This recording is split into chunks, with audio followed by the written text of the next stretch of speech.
नमस्कार, मैं रचना शर्मा चढ़ती कला टाइम टीवी देख रहे सभी दर्शकों का स्वागत करती हूं। आप देख रहे हैं हरियाणा न्यूज। समाचारों की शुरुआत से पहले एक नजर आज की मुख्य सुर्खियों पर।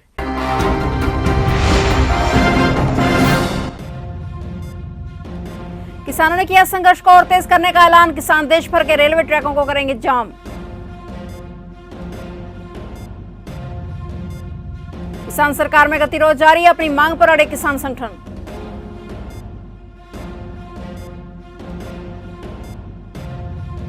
किसानों का आंदोलन आज 16वें दिन भी जारी है। आज किसानों की हुई फिर बैठक।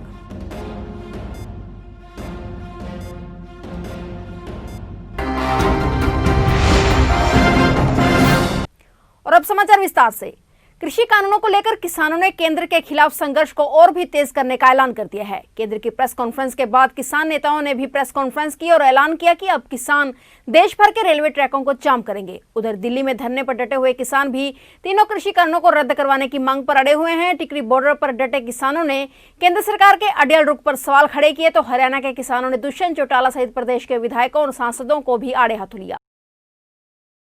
अभी आप बोल रहे थे कि ये मोदी कह रहा है कि ये गांव वापस ले जाओ, किसान और नेता यहाँ बात, हमारे 3 कानून वापस ले लो और हम अपने घर चला जाएं, फिर नेताओं की बात की दौड़ चालू रहेगी। इसलिए जब तक ये कानून रद्द नहीं होते तब तक हम नहीं जाएंगे और आगे बढ़ेंगे। जब हमारे नेता भी कहेंगे हम तब भी नहीं जाएंगे।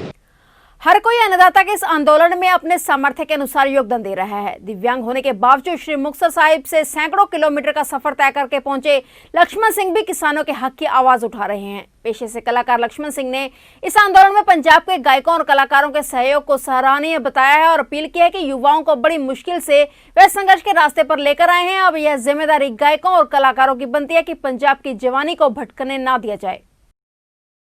ਤੇ ਜੰਗ ਬਸ ਜਿੱਤਣ ਦੇ ਕੰਢੇ ਖੜੇ ਆ ਅਸੀਂ ਤੇ ਨੌਜਵਾਨਾਂ ਨੂੰ ਬੇਨਤੀ ਹੈ ਵੀ ਸ਼ਾਂਤੀ ਬਣਾਈ ਰੱਖੋ। ਜਿਵੇਂ ਪਹਿਲਾਂ ਆਪਾਂ ਇਸ ਜੰਗ ਨੂੰ ਇੱਥੋਂ ਤੱਕ ਲੈ ਕੇ ਆਂਦਾ, ਸ਼ਾਂਤੀ ਤੇ ਹੁੱਲੜਬਾਜੀ ਤੋਂ ਦੂਰ ਤੇ ਅਫਵਾਹਾਂ ਤੋਂ ਦੂਰ ਰਹਿ ਕੇ ਆਪਾਂ ਸ਼ਾਂਤੀ ਨਾਲ ਇਹ ਜੰਗ ਨੂੰ ਨੇਪਰੇ ਚਾੜਨਾ ਹੈ। ਬਿਲਕੁਲ ਐਡਾ ਲੰਬਾ ਸਫ਼ਰ ਤੁਸੀਂ ਇਕੱਲੇ ਮੋਟਰਸਾਈਕਲ ਤੇ ਤੈਅ ਕਰਕੇ ਇੱਥੇ ਪਹੁੰਚੇ? ਹਾਂਜੀ ਬਿਲਕੁਲ, ਨਾਲ ਗੁਰਮੇਰਾ ਸੰਗ ਸਦਾ ਹੈ ਨਾਲੇ, ਕਿਉਂਕਿ ਜਿਨ੍ਹਾਂ ਦੇ ਨਾਲ ਗੁਰੂ ਸਾਹਿਬ ਨੇ ਸਮਰਾਟ ਸਾਰੇ ਇੱਥੇ ਬਸ ਸਾਰਿਆਂ ਦੇ ਨਾਲ ਗੁਰੂ ਸਾਹਿਬਾਨ ਨੇ, ਇਕੱਲੇ ਨਹੀਂ ਅਸੀਂ ਤੇ ਆਪ ਪੂਰੇ ਭਰਾਵਾਂ ਦੇ ਨਾਲ ਹੈ। ਇਹਨਾਂ ਦਾ ਹੌਸਲਾ ਅਫਜ਼ਾਈ, ਇਹਨਾਂ ਦੀ ਸਪਿਰਿਟ ਦੇਖ ਕੇ ਮੈਨੂੰ ਹੌਸਲਾ मिला कि मैं भी जावां। धरने पर पहुंचे एक युवक ने अपनी कविता के जरिए कहा है कि देश का किसान अब दिल्ली से स्वराज लेकर ही अपने घरों को लौटेगा। ਕਹਿੰਦਾ ਛੱਡ ਦੇ ਸਰਕਾਰੇ ਹੁਣ ਆਪਣੀ ਇਹ ਹਿੰਡਣੀ, ਤੇਰਾ ਪਾਰਲੀਮੈਂਟ ਹੀ ਨਾ ਲੈ ਕੇ ਜਾਣਾ ਪੈ ਜੇ ਸਾਡੇ ਪਿੰਡ ਨਹੀਂ। ਉਹ ਚੱਕ ਇਤਿਹਾਸ ਕੇਰਾ ਪੜ੍ਹ ਕੇ ਤਾਂ ਵੇਖ, ਜਿਹੜਾ ਅੜਿਆ ਸਿੱਖਾਂ ਨਾਲ ਦਿੱਤਾ ਉਹਦਾ ਰੋਲ ਰਾਜ ਦਿੱਲੀਏ। ਓਏ ਹੁਣ ਜਿੱਤ ਕੇ ਹੀ ਮੋੜਾਂਗੇ ਪਿੰਡਾਂ ਨੂੰ ਸਵਰਾਜ ਦਿੱਲੀਏ। ਓਏ ਹੁਣ ਜਿੱਤ ਕੇ ਹੀ ਮੋੜਾਂਗੇ ਪਿੰਡਾਂ ਨੂੰ ਸਵਰਾਜ ਦਿੱਲੀਏ। ਓਏ ਅੜ ਗਏ ਨੇ ਸਿੰਘ ਕਹਿੰਦੇ ਇਤਿਹਾਸ ਰਚਨਾ, ਤੇਰੀ ਹਿੱਕ ਉੱਤੇ ਦੀਵਾ ਵਾਲੇ ਅਸੀਂ ਨੱਚਣਾ। ਓਏ 78 ਮਾਡਲ ਦੇਖ ਆਸ਼ੇ ਦਿੱਲੀ ਵਾੜਦੇ, ਹੁਣ ਦੇਖਦੇ ਆ ਕਿਵੇਂ ਤੂੰ ਉਡਾਉਣੀ ਹੈ ਜਹਾਜ਼ ਦਿੱਲੀਏ। ਓਏ ਹੁਣ ਜਿੱਤ ਕੇ ਹੀ ਵੜਾਂਗੇ ਵਿੱਚ ਅਸੀਂ ਪੰਜਾਬ ਦਿੱਲੀਏ। ਉਹ ਤੁਰ ਤੱਕ ਨੱਚਦਾ ਜਾਊ ਮੇਰਾ ਇਹ ਕਿਸਾਨ ਦਿੱਲੀਏ। ਓਏ ਹੁਣ ਜਿੱਤ ਕੇ ਹੀ ਮੋੜਾਂਗੇ ਪਿੰਡਾਂ ਨੂੰ ਸਵਰਾਜ ਦਿੱਲੀਏ। ਇੱਕ ਮੈਂ ਹੋਰ ਥੋੜੇ 2 ਲੈਣਾ ਹੋਰ ਸੁਣਾ ਦੇਣਾਗਾ। ਤੇ ਕਹਿੰਦਾ ਸਾਨੂੰ ਤੂੰ ਬੁਲਾ ਕੇ ਦਿੱਲੀ, ਆਪ ਕਿੱਥੇ ਫਿਰਦਾ ਏ ਮੋਦੀ ਤੂੰ ਲੁਕਦਾ। ਓਏ ਹੁਣ ਹੱਕ ਲਏ ਬਿਨਾ ਜੱਟ ਇੱਥੋਂ ਨਹੀਂ ਉਹ ਮੁੜਦਾ। ਉਹ ਕਰਨਾ ਤੂੰ ਜਿੰਨਾ ਸਾਨੂੰ ਕਰ ਪਰੇ ਤੰਗ ਹੋਏ। ਓਏ ਅਸੀਂ ਤਾਂ ਬੇਸ਼ਰਮ ਹੋ ਕੇ ਬੈਠ ਗਏ, ਕਿੱਲੀ ਉੱਤੇ ਦਿੱਤੀ ਸੰਗ ਟੰਗ ਹੋਏ। ਕਹਿੰਦਾ ਕੱਲਾ ਪੰਜਾਬ ਨਾਲ ਹਰਿਆਣਾ ਨਹੀਂ, ਕੱਲਾ ਰਾਜਾ ਜਾਂਦਾ ਦੇਖ ਸਾਡਾ ਜੁੜਦਾ। ਓਏ ਹੁਣ ਹੱਕ ਲਏ ਬਿਨਾ ਜੱਟ ਨਹੀਂ ਉਹ ਮੁੜਦਾ। दिल्ली में डटे किसानों की लड़ाई को किसान और किसानी बचाने की लड़ाई कहा जा रहा है। आंदोलन में डटे इंद्रजीत बड़क के अनुसार यह आंदोलन किसान को बचाने का नहीं बल्कि देश को बचाने का है। किसान देश बचाने निकला है, इस नारे के साथ आंदोलन में डटे बड़क के अनुसार यह कानून किसान का तो नुकसान करेगा ही, लेकिन इसका सबसे बड़ा नुकसान उन लोगों को होगा जिसके पास खेती के लिए जमीन भी नहीं है। लोग समझ रहे हैं कि खाली किसानों का आंदोलन है। ये जो 3 काले कानून आए हैं इससे केवल किसान प्रभावित होगा।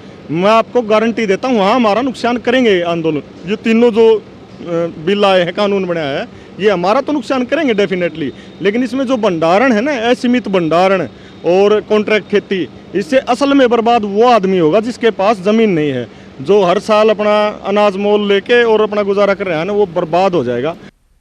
आंदोलन में मध्य प्रदेश का किसान भी अपनी भागीदारी के लिए दिल्ली में डटा हुआ है। अन्य आंदोलन से जुड़े लोग भी इस आंदोलन में अपनी भूमिका निभा रहे हैं। किसान और उसके साथ जुड़ा हर वर्ग आंदोलन में जुटा दिखाई दे रहा है। आंदोलन में पहुंचे बुजुर्ग किसान ने देश के माननीय राष्ट्रपति से अपील की है कि अगर केंद्र सरकार किसानों की मांग नहीं मान रही तो राष्ट्रपति को संसद भंग करके देश का कमान अपने हाथ में ले लेनी चाहिए। कब तक बातचीत होगी? सीधे सॉल्यूशन देना चाहिए। अब तो किसानों की जो मांग है वो मान लेनी चाहिए। और जबकि मैं तो ये कहना चाहूँगा कि किसानों की तो ये मांग थी ही नहीं। किसान तो और कुछ मांग रहे थे। किसान तो मांग रहे थे स्वामीनाथन, किसान मांग रहे थे अपनी फसल का सही दाम, लेकिन इन्होंने पकड़ा और कुछ दिया।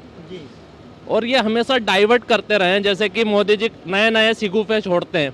कभी बोल देते हैं एक देश एक चुनाव, कभी बोल देते हैं नोटबंदी, कभी जीएसटी कर देते हैं। जो जनता को चाहिए वो देते नहीं है। ये अननेसेसरी के जो मुद्दे हैं वो ले आते हैं ताकि पब्लिक का जो माइंड है वो कन्वर्ट हो जाए। किसानों ने कहा है कि किसान एक कमेरा वर्ग है, उसे खेतों में काम करने दिया जाए, ना कि इस तरह के कानून लाकर उसे परेशान करना चाहिए। उन्होंने आरएसएस को भी आड़े हाथों लिया और कहा कि यह देश को बेचने का काम कर रहे हैं, लेकिन खेत और देश की धरती किसान की मां है और किसान अपनी मां को कभी बिकने नहीं देगा। ये इस सरकार को मान लेना चाहिए। जब पूरा देश ये कह रहा है कि इसमें हमारा भला नहीं है और वो कह रहे हैं नहीं हम आपका भला करेंगे, भाई क्यों करोगे जब हमारा भला नहीं हो रहा है? तो बार बार झूठ बोलने से अच्छा है हम लोग सरकार से अर्ज करना चाहते हैं कि किसान जो है, किसान कौम जो है कमेरी कौम है, इसको काम करने दीजिए, डिस्टर्ब ना करिए। अगर इतना बढ़िया कानून होता ये तो 2006 में बिहार में लागू हो गया था। आज बिहार हम पे राज किया होता तो बिहार का किसान क्यों यहाँ पे मजदूरी करने आता हरियाणा पंजाब में? पराली जलाने को लेकर बनाए कानूनों पर भी लोगों ने अपनी बात रखी। एक किसान ने कहा कि पराली 10 दिन या 15 दिन जलती है, उसके लिए 1 करोड़ के जुर्माने और 5 साल की सजा का प्रावधान कर दिया गया है। लेकिन 24 घंटे फैक्ट्रियों से निकलने वाले धुएं को लेकर एक क्या कार्रवाई हुई है? उन्होंने कहा कि सरकार सिर्फ आश्वासन के सिवा कुछ नहीं करती।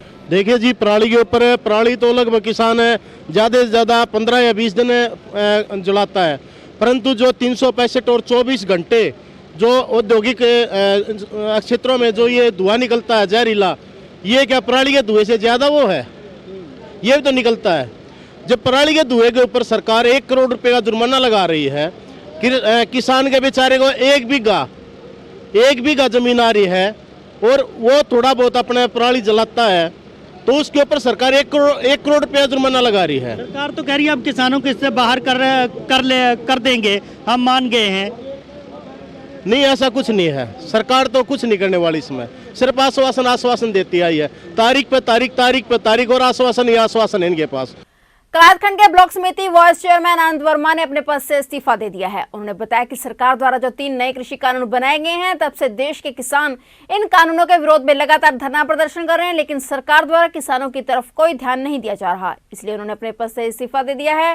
वह भी अब किसानों के साथ कंधे से कंधा मिलाकर आंदोलन में बढ़ चढ़कर भाग लेंगे और उन्होंने राज्य मंत्री कमलेश ढांडा से भी किसानों के पक्ष में आने की बात कही है। भारत सरकार जो 3 अध्यादेश बिल लेकर आई है जो किसानों के ऊपर थोपे जा रहे हैं, जिससे किसान, मजदूर, गरीब, व्यापारी सब परेशान हैं, तो मैं पूर्ण रूप से किसानों का समर्थन करता हूं और किसानों के आंदोलन का समर्थन करता हूं। इसलिए मैं आज अपना किसानों का समर्थन और सरकार के विरोध में अपना इस्तीफा सौंपा।